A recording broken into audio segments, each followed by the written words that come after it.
What's happening, everybody? It's Tim Long. It's Tim Long Studios. Thanks for tuning in to watch. And today, I actually took a little bit of time for me to kind of figure out what I wanted to talk about today. And you know what?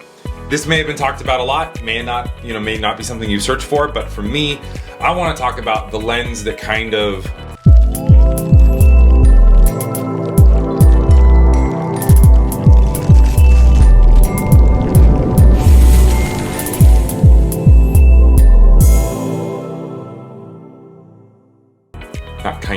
the lens that really made me want to become better at photography, and it's none other than the little nifty 50, or otherwise the 50mm focal length, which I have the nifty 50. This is the Canon RF version. I've had the EF versions in the past.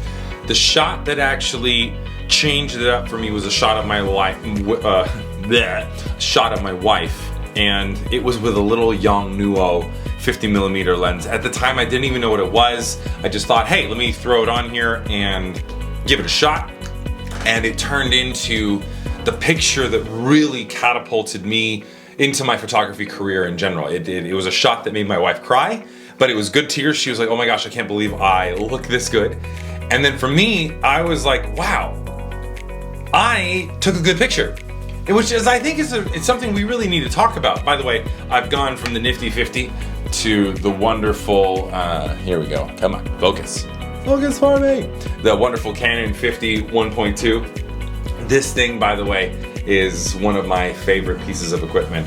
And it's considerably bigger. You know, if you look at the two kind of side by side here, it's just incredible to see the difference, but they get really similar results. Obviously, I think this one produces far superior results both in sharpness and in overall quality, but everyone's going to have their own space that they fit, not to mention budget. A lot of people can afford $200. Not everyone can afford $2,200, and you can get really similar results with both. So it's really a matter of preference and shooting style and all that fun stuff. But I think this is really important, and I heard it said on another hobby video that I want to say about photography and cinematography is, I think if you're starting out, it's really important to get shots and get angles and capture things that you yourself find good.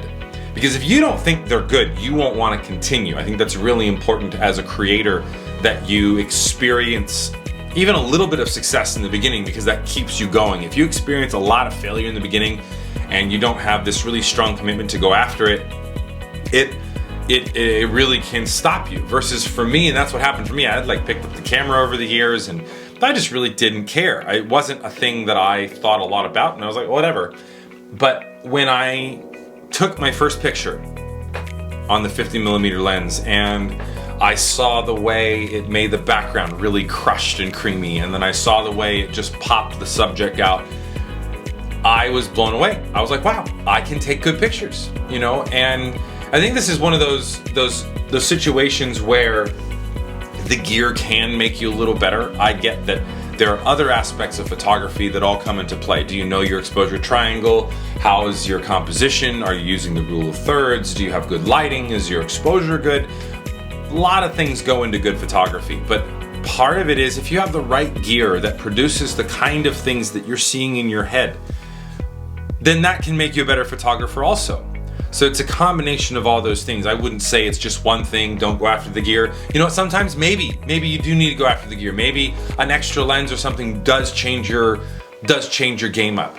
Maybe a class that gives you a new perspective does that. Maybe a conversation with another creative friend. I can't say what's going to make the difference for you. What I can say, though, is that if you go after your craft, if you go after your art, and you're constantly exploring and constantly discovering, you will be able to determine what you need for yourself. And that, I think, is one of the most important aspects of being a creative, is that you have to determine what your creativity means to you on an ongoing basis. And for me, I have a bunch of lenses. I have all sorts. I have a 28 to 70, 100 macro, an 85, 135, a 7200, a 35. But you know what, I come back to it. I come back to the first lens that made it all change for me, and that's my 50. 95% of the time, this lens is on my camera. I like the shots it gives me, I like the focal length, and it's just my personal favorite. I use it for just about everything. And you may have a different favorite. I know some people who swear by a 70-200, or some people who just really, really love the 85. Doesn't matter, doesn't matter. I wanna know what gets your juices flowing as a creative. And I would love to know in the comments below. If you have a favorite lens, I'd love to know what it is and why you like it. If you have a favorite camera, if you have a favorite, if you're an artist, you have a favorite brush or a brush brand, I'd love to know some of the favorites in your life. If you're a dancer, do you have certain shoes that you like?